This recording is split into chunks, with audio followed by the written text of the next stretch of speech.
Hey there, boys and ghouls. Welcome to this week's episode of Hollow Weekly. Nick and George here with our review of The Nun. The Nun Ya Business.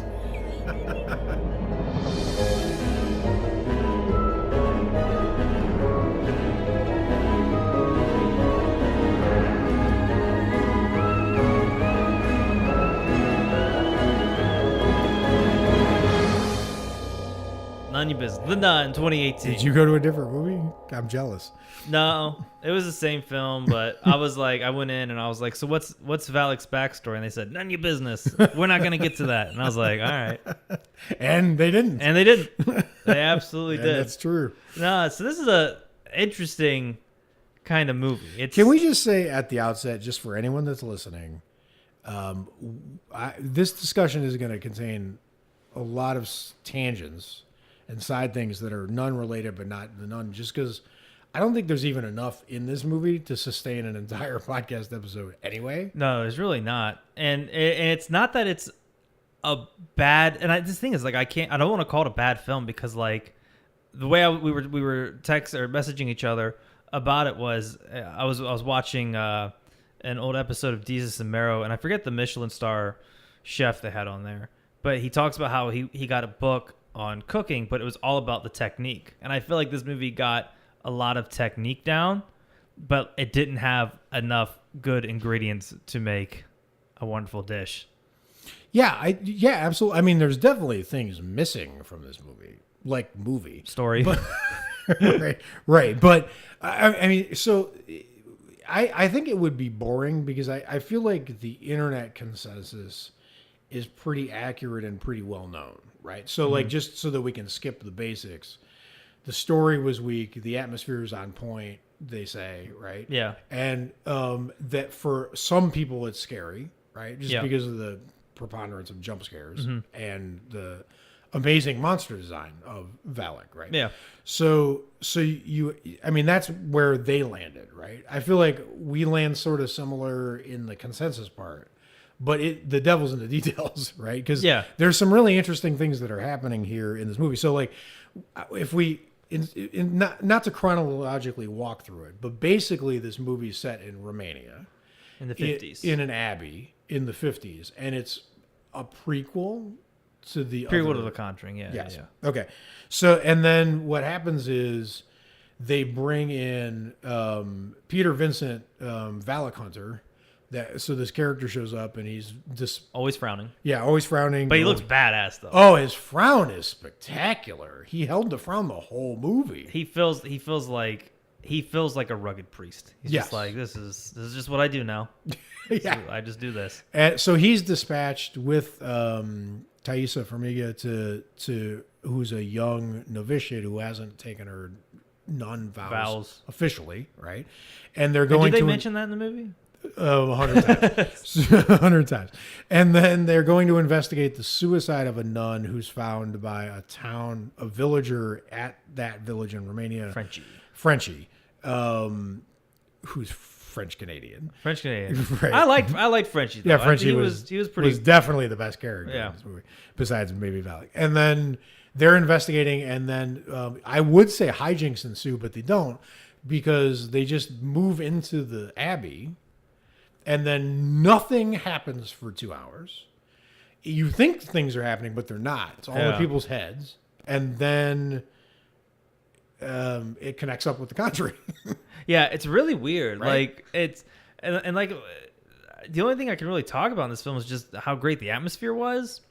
Because, I mean, let's face it, the story was, was pretty weak sauce. Like, there wasn't a lot there. Everyone talked about the nun. Like, my mindset going into this before was we saw The Conjuring 2 a few years back. They had the scary nun. We're like, that's great. Then they're like, hey, by the way, we're making a movie about this nun. I'm like, great. We'll get a little... And let's stipulate that nun sequence was amazing. In The Conjuring. In Conjuring 2. Yeah, it was fantastic. It was bright. Like, when you looked at her, she looked visually striking. Even in the basement when she had the first... was a premonition or something like that. Even Valak looked great then. She looked terrifying at the ending. But like going into this, I was like, okay, we're going to learn more about this scary monster. That's great. We're going to get the origin story of this creature. It's fantastic. And then by the end of it, you just know nothing. You know nothing about Valak. and I'm turning all the gears right now. Like, what is something I learned other than she likes to spook you a little? Like, well, there are I mean, here's the thing, and this is interesting when you put Valak in the framework of other monsters, horror villains, etc. Because there's a lot of confusing things that go on with what is Valak's actual kill count, for example, right? Like, I couldn't tell you for the life of me what Valak's kill count is. It could be super low, or it could be super high, depending on whether Valak was responsible for the death of all the nuns in that abbey or not, right? Yeah. So, but when you think about Valak as a villain, right? So I think one of the reasons we don't know that much about Valak is because Valak has been thwarted at the beginning of her plot twice, if I'm understanding it correctly, right? Because this movie's about unleashing Valak onto the world.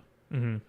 So that's obviously, like, if it was a James Bond villain, that would be phase one of the evil plan. Yeah, right? yeah. So this movie's phase one of the evil plan. So we don't know much about Valak because Valak didn't get to do anything. Valak's been shut down A lot.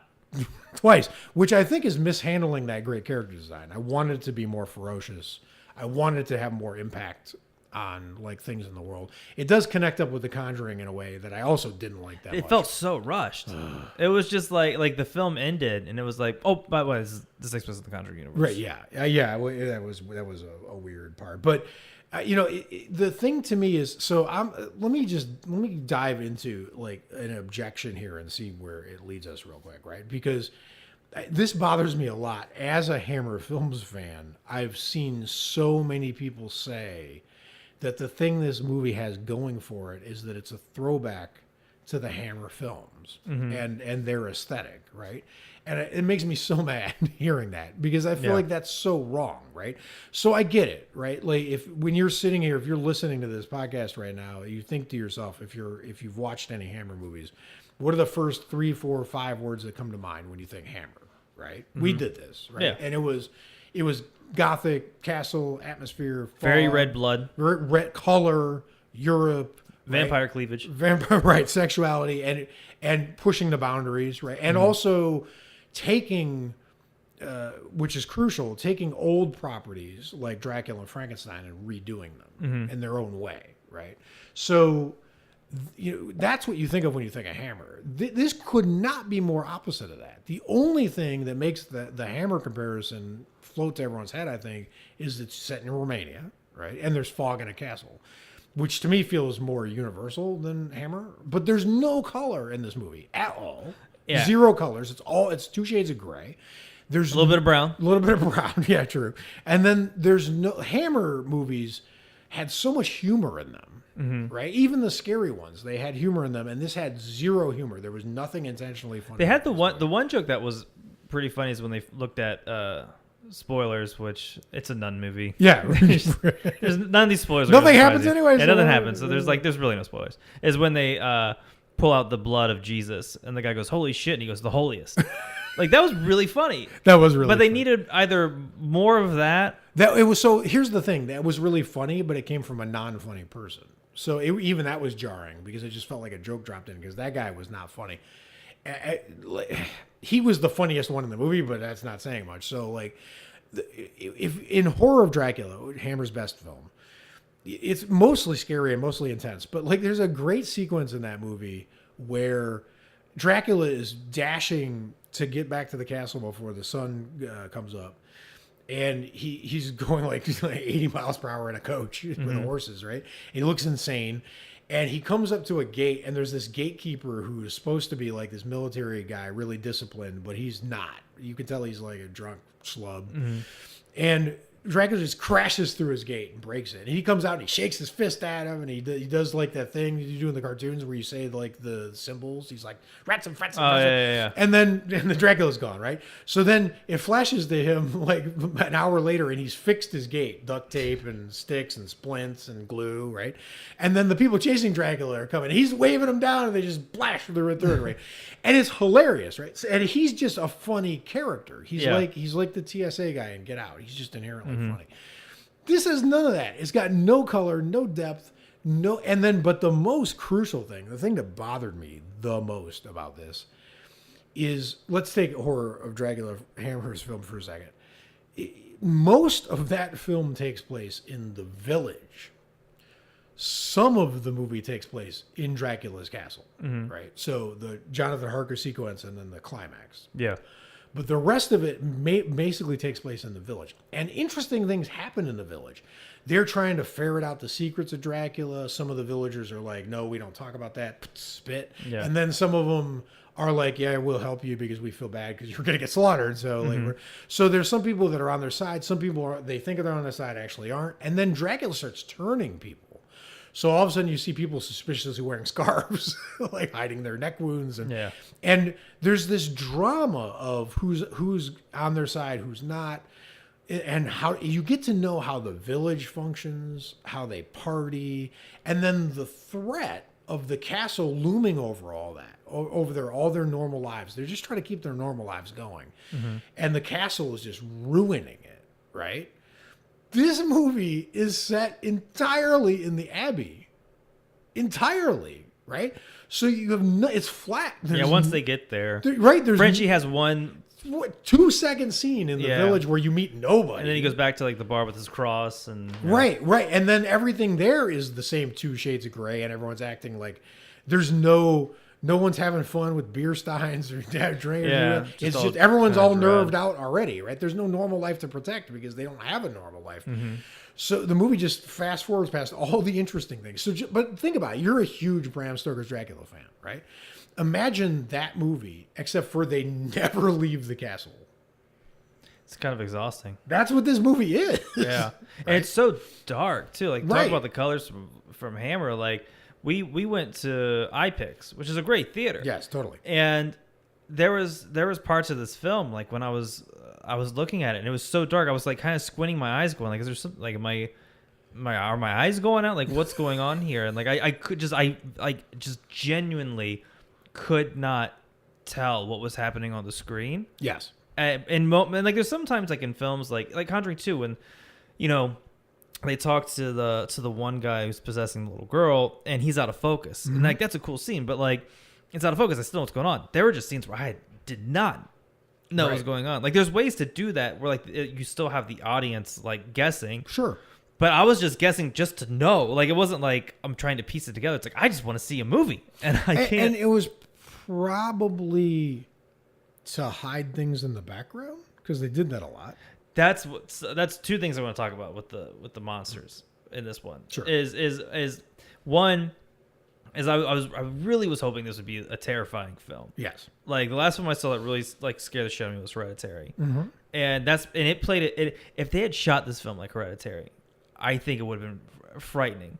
Right. But they had this one trick that they kept doing in the film. So the camera would be on. I'm seeing it while you're talking. Yeah. It would be on our main girl, and then it would sort of like pan to one side, pan back. Now there's a shape behind her. Pans around again, then pans back to her. It's gone. Then one more pan, and all of a sudden the creature is either in front of them or doing something to them. Totally. And it was, and I know like except it's all in their head. Her head. So not only is the same thing happening over and over again, but it's not actually happening. Yeah. Like this movie does not know when real things are happening and not real things are happening. And it doesn't do it in a way like Nightmare. No. Dead. Where like you're genuinely like, oh, she's there. Oh, it's just a dream. Okay, now she's in Freddy's territory. She's fine. It was like I don't know what's going on. And I'm so glad you said that because that's one of the amazing things about like let's say Nightmare on Elm Street, right? Is the dream sequences. A lot of their power derives from the fact that they start normal. And you have to figure out, am I in a dream or am I not in a dream, right? Like you're with Nancy in the classroom, right? And then or in the school, in the hallways of the school or whatever, and you know you're in a dream, but you still have to figure it out, right? Still feels real. Right, you're unnerved because it starts real and then goes crazy. This was a crazy village and then a crazy abbey and then crazy people in it, right? So like there was no part where you ever had to figure anything out. And it also made the characters just feel dumb to you, right? Because they stroll into this place where someone killed themselves and the blood is multiplying on the steps, which was actually a pretty cool visual. Yeah. And then they go in to meet the abbess who runs the place. And they treat her like she's normal, which is hilarious. And her voice is, "What are you doing here?" And at no point did anyone go, "Oh shit." Well, they were like, "Hi, sister." That's her voice, but go ahead and describe her. She's a Just looker. a black veil. You don't see her because she's hiding under a black sheet. Yeah. So they're talking to someone whose face they can't see, who's talking in a possessed voice, and she's under a black sheet. I mean, come on. That's not a normal interaction. I don't care how weird nun. Like the nun was like, "So is that like a thing you guys do at the Vatican, or like what? Something I didn't pick up on in like nun school or wherever the hell we go?" Like it was just that's who we're talking to, and we're cool. No. It's not cool. Yeah, it was. It's not cool at all. It was weird. Which brings me to my second thing, which was if I had that this is the weird thing about this film is that I feel like there's just a lot of things that they did right, but just not having a story just really sunk everything. Yep. So honestly, I feel like if you watch this with the sound off, you'll probably get a better experience. Sure.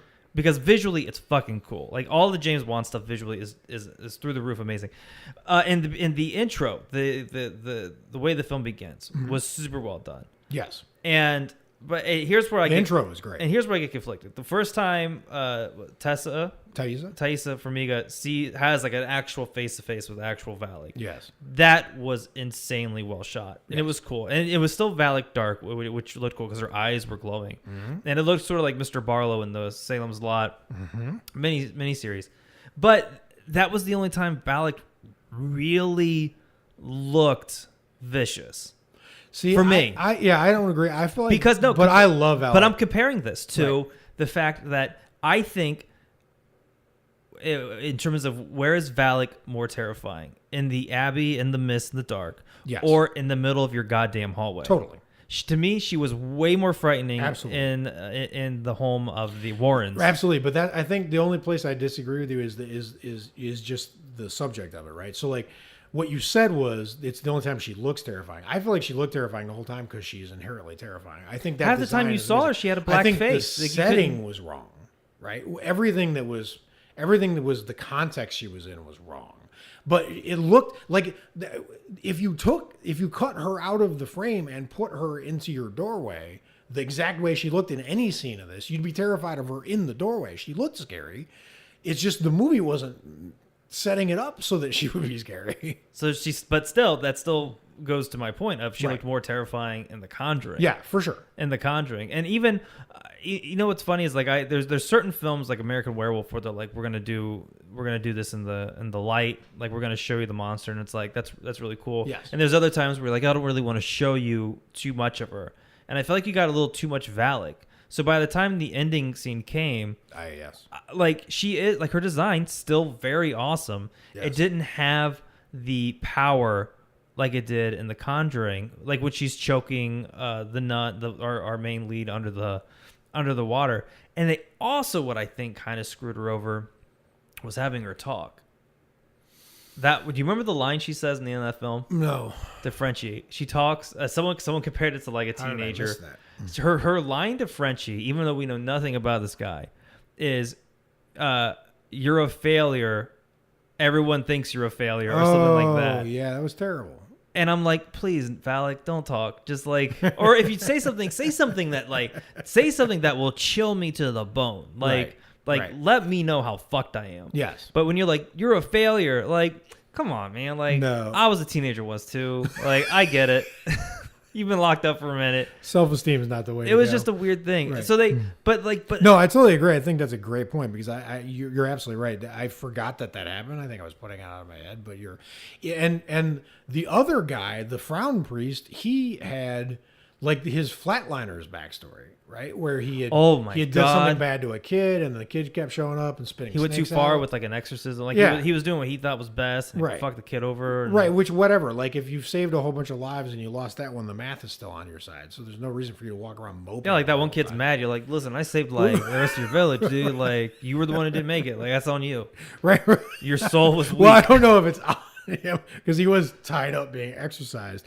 But That's true. But the thing is that, like, if you're out there stopping Valaks of the world and doing good, your conscience can't be that like spotted, right? You got to be able to kick in and be like, no, I'm He's like, I got an 88% win rate. Like I'm on fire. You got to push that snake kid aside. And just that whole storyline on we could have lived with that. It was like the kid who kept coming back and haunting Kiefer Sutherland in Flatliners, and it was just like that was the point of Flatliners. In this movie, it was, why is this here? Yeah, it was just a very weird thing. And just to hit back on that note, like the weakest, like this is why I'm so interested in the conversation about the Nun, because I just really feel like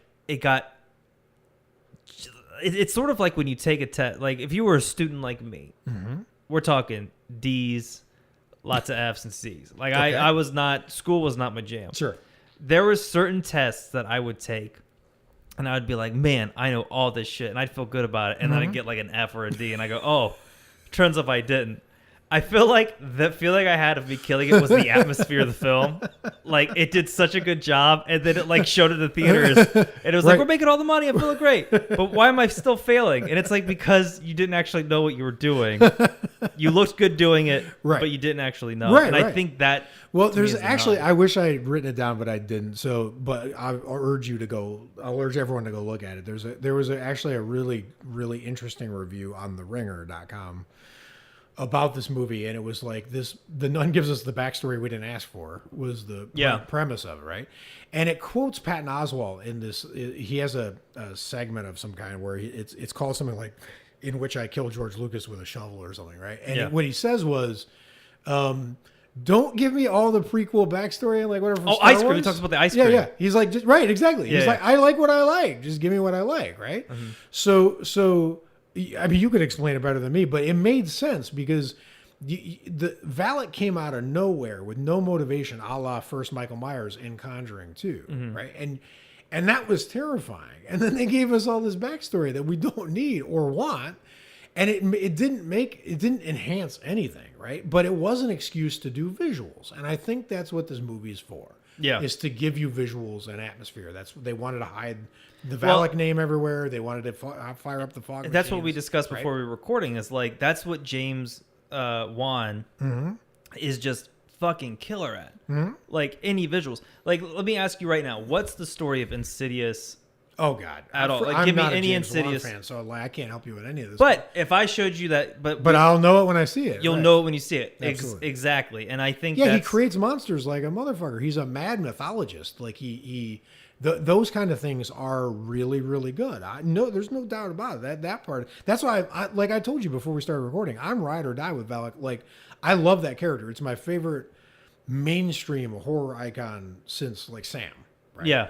So I love the design, and I think that's part of why this conversation is so fascinating to me and frustrating.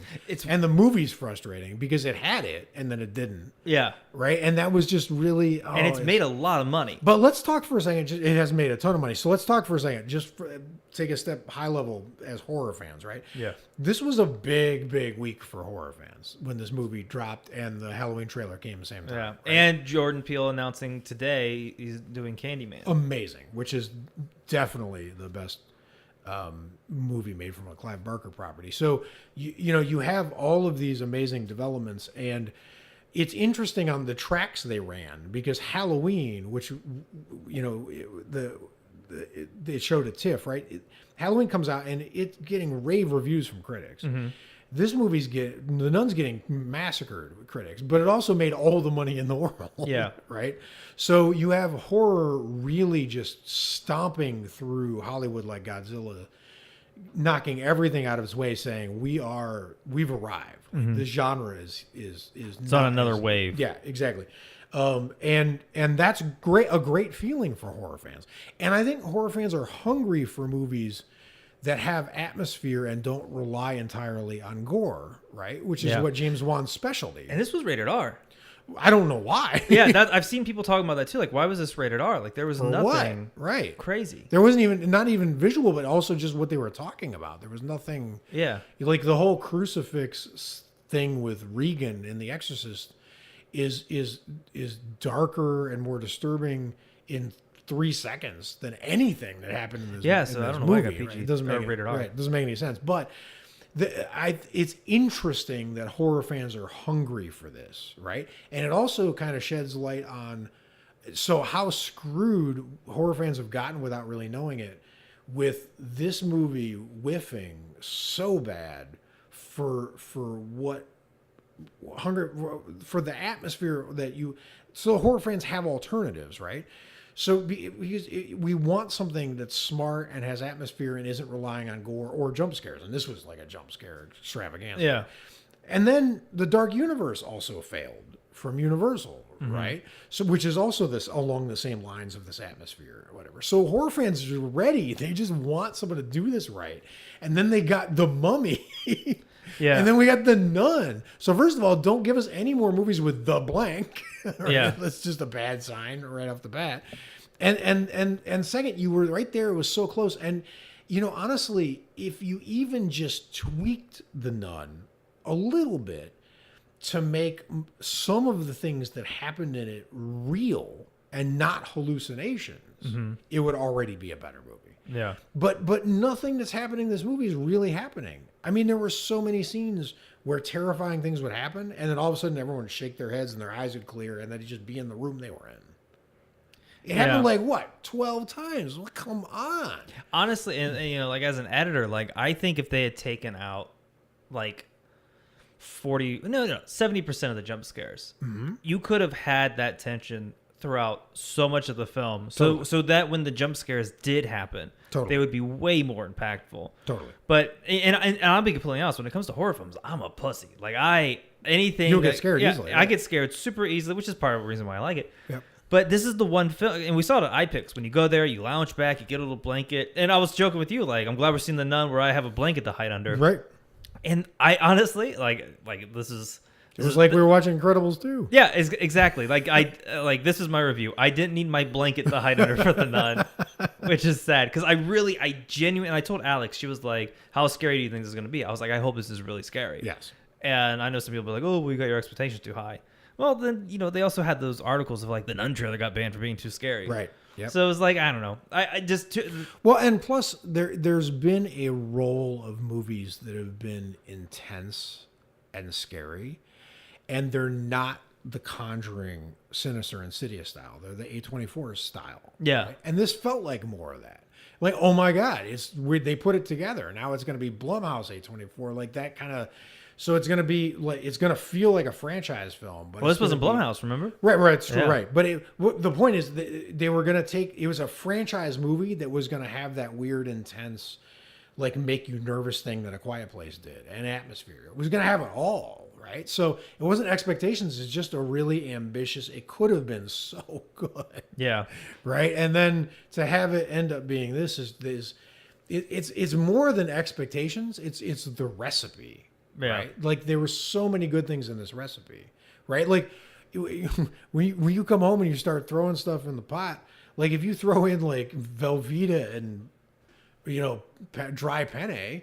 What's going to happen, right? But then if you come home and there's people throwing all these exotic ingredients and everything you like, every ingredient you love, and you just all see it vanish into the pot, it's not about expectations. It's about, oh my God, it's got everything. It's got fog. It's got mystery. My biggest hope is that we get, because of The Nun, I feel hopefully The Nun is just a flagship of okay, because they made so much money. Yeah. Here's my hope is that because The Nun makes so much money, they can take that money. Yes. Hire a writer or story by, because you mentioned the guy who did the screenplay for this did It, and it's story by James Wan, which, to be honest, story is not James Wan's strongest point. It's definitely the visuals. So if we're just able to get those visuals with maybe like we mentioned, adapt a book or something like with a story that is just so grounded and fleshed out, it'll be such a fucking knockout. Yeah, and we had talked about how Pennywise and Valak are pretty similar, right? And it's from the same screenplay writer apparently. So they both prey on your fears. They take the form of your fears, right? They use your past against you. they have a base look, like either the clown or the nun, right? And then they can take other forms. So they're kind of the same thing. And then it was so good, right? So you're right. But it's story by Stephen King. Yeah. You go in with the big bat when you have that one, right? So when you have that one, that explains the difference there, right? I do want to talk. It would be sad to pass by this without bringing up religious themes in horror and like nun films and in general, etc. Because it's so The Devils is one of my favorite movies. It's a Ken Russell film, and it's a lot of people it's the nun movie you should watch. If you're disappointed by this, go watch that, because it's everything that this movie's not, and it's terrifying. But I think there's the possibility that something interesting was happening in this movie, and if it's on purpose, and if it's on purpose, please reach out to me, whoever did this, and because I will like, my rating will shoot so much higher for this movie if this was on purpose. But if it's not, then whatever. So one of the things that's great about horror movies is how reluctant people are in horror movies, right? They don't want to go investigate the noise, the bump in the night. They don't want to get drafted to become a dream warrior. They don't want their lives to go to shit and have to deal with these things, right? So and you get, like, that's the thing. One of the things that's amazing about when you see a really well done horror movie where, like in Final Destination, that progress that the police have to make to believe that this is some kind of supernatural force causing these deaths. They don't want to believe it. They kick against it, right? And it's really common in horror movies for that to happen. One of the things that was great in it was the magical, like almost Peanuts comic strip lack of parents. Yeah. Right? And then the parents just turn a blind eye to everything. Right. So it's not that they don't believe it. They just don't want to look at it. Right. And it's interesting when you have bad things going on and people refusing to believe it or refusing to look at it or whatever. And then you watch them come over to the belief part. Yeah, I think it's one of the best things in horror. To me, it's one of the most gratifying things in a horror movie when a character's fighting it and then it just breaks out in front of them and they're like, oh, shit. Now they believe it. Yeah, it's real. So this movie, it had a spooky lack of that. It was creeping me out. It was the creepiest thing about the movie. The Vatican guy goes, the priest, the investigative priest, the miracle hunter. He goes to the Vatican. The Vatican tells him, you got to go do this. He's like, okay. So then he goes, and then they tell him, you got to take Thaisa Farmiga with you, and he goes up to her and says, you got to go to Romania from London. I mean, what does she weigh? Like 30 pounds? Like, she looked like she was 12. So like, you're not prepared for this. You're not even a nun yet, right? You're just over here quietly studying, the Bible, trying to figure out become a nun. And all of a sudden you get drafted to this suicide mission to this insane castle in Romania to investigate the gruesome suicide. Yeah, there's no other nuns on the list. Of the thing that you're going to become, right? So completely inappropriate investigation for this girl. And she's like, oh, okay. And then they all go, and then they draft Frenchie, and Frenchie doesn't want to go, but he falls in love with Tisa, right? So then he's in. Yeah. Well, he was delivering the stuff. Yeah, but he didn't go in. Yeah, he just went to the little cellar that was attached. Right. Exactly. He was like, he was as disconnected as possible. Right. He was Instacart, right? So like, he was. So they have this they have this thing, and all of a sudden everyone's all on board with going, and then no matter what happens, no one ever for a second has second thoughts about whether they should be doing this. No one's ever matter of fact, Thaisa, there's points where the investigative priest is screwing up or not figuring things out or like whatever, or not connecting with people to further their mission.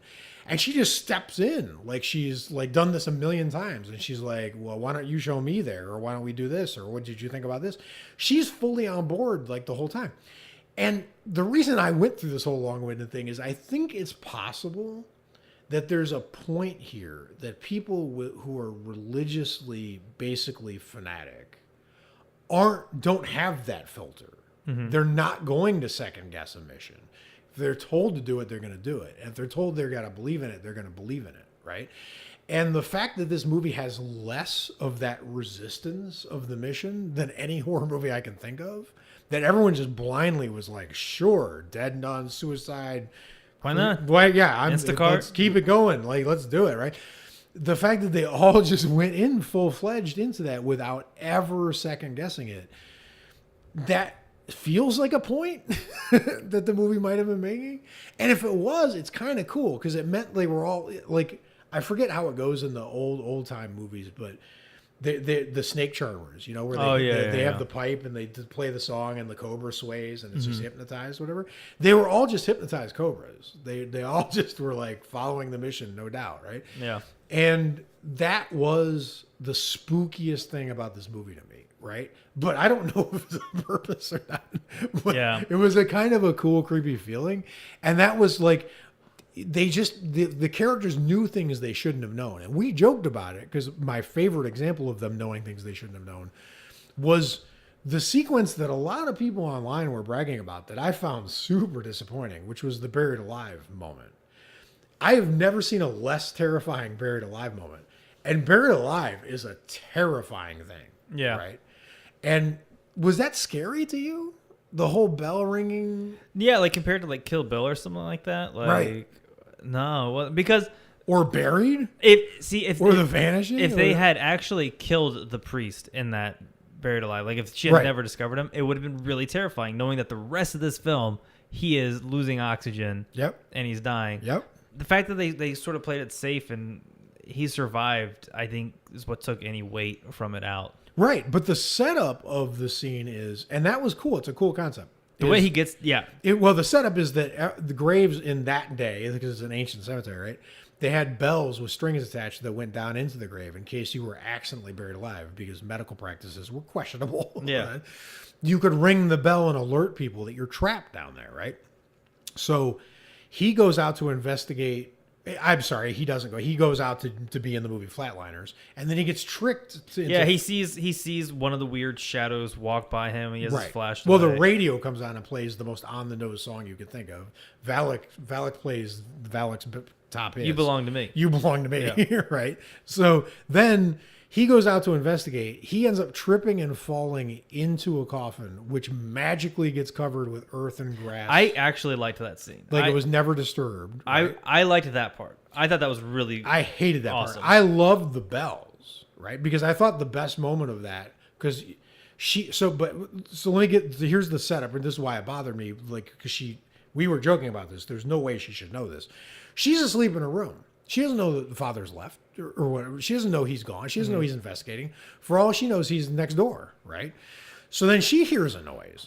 So she goes out, and she's just outside at the footsteps of the Abbey. The cemetery is yonder, right? And then she hears a bell, and she goes, Father Mike or whatever his name is. Like, what? Like, you just woke up from sleep. The last time you saw him, he was in his room. He could be raiding the fridge, right? Yeah. I thought I was going to try to defend that scene. I was like, if you and me had went to the Abbey and I woke up and I was like, and I hear a bell ringing, I was like, would I be like, oh, George? Because I'd be like, you're the only person I've seen there. But in her head, because she was seeing all the other stuff, like to her there was other nuns. So yes. At first I was like, well, yeah, he's the only other person. Like that makes sense. But in her head, there's other nuns. So why would it be him? Why would he be all of a sudden buried alive? And then she persists in thinking it's him. She's like yelling Father while she's trying to dig him up in a grave that looks like it's been there for 50 years. It didn't make any sense. And if it was a dream sequence, it would have made sense. But it wasn't a dream sequence. So it was just a mess. The cool thing was when she's trying to figure out that he's in this grave and the bell's going off, the other bells start to ring. That was the cooler. That was fantastic. That was the coolest part of that whole scene. Yeah. That was great because you just felt like it was going to turn into the Thriller video. Right? Yeah. Like everyone was going to get out of the ground because they're all pulling on those bells, right? But it turns out none of that shit happened either because nothing happens in this movie. But if Alec had been animating dead nuns to ring bells, that would be legitimately creepy. And if they had risen, that would be like Zombie 2 creepy, right? But that would have been a good scene. None of that happens, right? Good scene. She just digs him up in record time, and then he's like, "Thank you," like whatever. And by the way, I was buried in a library apparently because there's like 60 million books in the coffin and hands. Come on. It was an ambitious but strange setup. Well, that's the thing though, is I think what you had said walking out of the theater was exactly right. I think all the team that was making this movie, they were focused on the visuals. They loved the visuals of the bells in the cemetery, which was cool. The reason that they covered the grave over is because to them, it didn't make sense to have her come up to a freshly dug grave. They wanted it to look like spooky grave. So they wanted the bells to ring on all the graves. But all the bells ringing on the other graves wouldn't mean shit if one grave looked different than the rest. Yeah. So to get the bell ringing thing that we liked, they forced it. And they made that grave look like all the other graves. Even if she'd went to the grave and it was already dug up, it was already dug up and it was just him in the coffin. Like, even if she had went and saw that and all the bells were still ringing, that still would have been insanely fucking creepy. Totally. Like, but then you would have to do something with it. Like someone else would have had to come out of the ground, right? So yeah, like, but the thing is that there was potential. Like, absolutely. Like, oh my god. There is a world in which a scene like that is. Well, Frenchie was running around there earlier, and that sequence was great. That was a great fantastic sequence. Like he someone hung themselves right above him, dropped on top of him. Yeah, which was fantastic. And then him walking around with this huge cross was hilarious. Yeah, I'm sorry, there was another funny thing. Him at the bar with the cross was the funniest thing in the movie. That was great. Right. So yeah, and Frenchie was great. The acting was good, right? And so it's just this whole. It was there. This is why it's fascinating because it's all just it's normally it's a little bit of both. It's right. This part of the story was weird and I didn't like those characters. They acted bad. Like everyone acted great. Yep. All the visuals were great. Yep. It was just cinematography was great. Lighting was great. Yep. Except for it was a little too dark. But the story just wasn't there. It's like I mean this is going to be a weird analogy, right? But it's like Led Zeppelin announces they're going to get back together one last time, right? And you get tickets, and it's the last concert they're ever going to give. And you show up, and they play all of their songs, and they are spot on. Like the stage presence, Plant's voice is amazing, Page's guitar is amazing. But they've changed all the words to the songs, and now all the words suck. So the music's the same, the stage presence is the same, but the words are now like they're singing about like Elmo or something. You're like everything else is great, but what happened? You're like your body's dancing, but your mind's like huh? You're right. It's right, exactly. It's not escalator to heaven. What are they doing? It's not what are they doing? So that to me is what this movie is, right? I think that perfectly sums it up. But you know what sounds even better than The Nun? What's that? The Hollow Weekly T-shirt of the Month Club. What sounds better than Led Zeppelin getting back together? The Hollow Weekly T-shirt of the Month Club. See, that's the thing. When you said that, though, you forgot to add that they would get John Bottom's kid. Yeah, to be the drummer. Right, sure. That way you're getting that authentic totally John lineage on the stage. Totally. But so that's a review for The Nun. That's a review for The Nun. Here's what I would say. If you were say this time next year, you're getting your Halloween decorations up. You flip on the tube to Sci-Fi or your whatever channel has the rights to this. Sure. If this movie came on while I'm decorating the house for Halloween, I'm not really paying attention. It's the perfect film. No. Yeah, no. Because I'm hanging up I'm carving my pumpkins. I look up, I see a scary nun. No, because that scenario is fun, and this isn't fun. It's not a fun movie.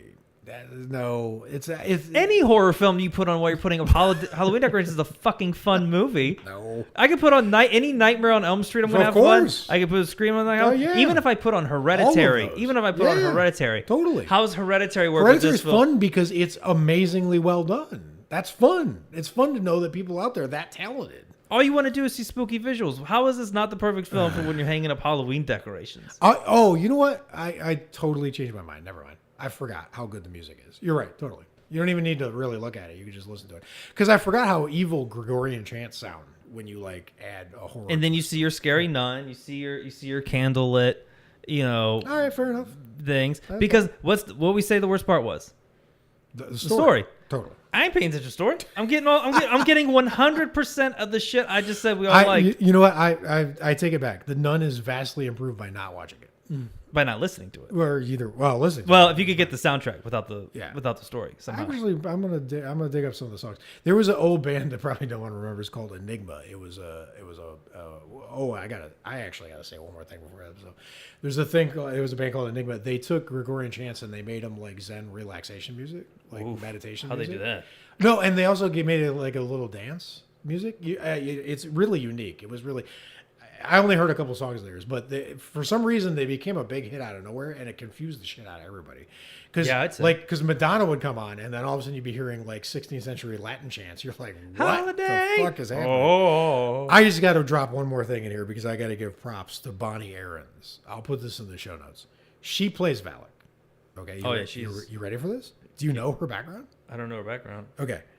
So she plays Valak. She was the dumpster creature in Mulholland. Oh, I did know that. Yeah. Oh my god, that is the most terrifying jump scare, and not in a horror movie of all time. Yeah. Right? So she already is the queen of jump scares, hands down. Done. And she's got this one going on too, right? But she also was in the RM video "Imitation of Life," and that's what I'm going to put in the show notes, or just Google it and find the video. It's this unbelievably bizarre video where the camera just zooms in and zooms out. And it's like a typical REM video where they're doing this dumb dancing that they always do, right? Yeah.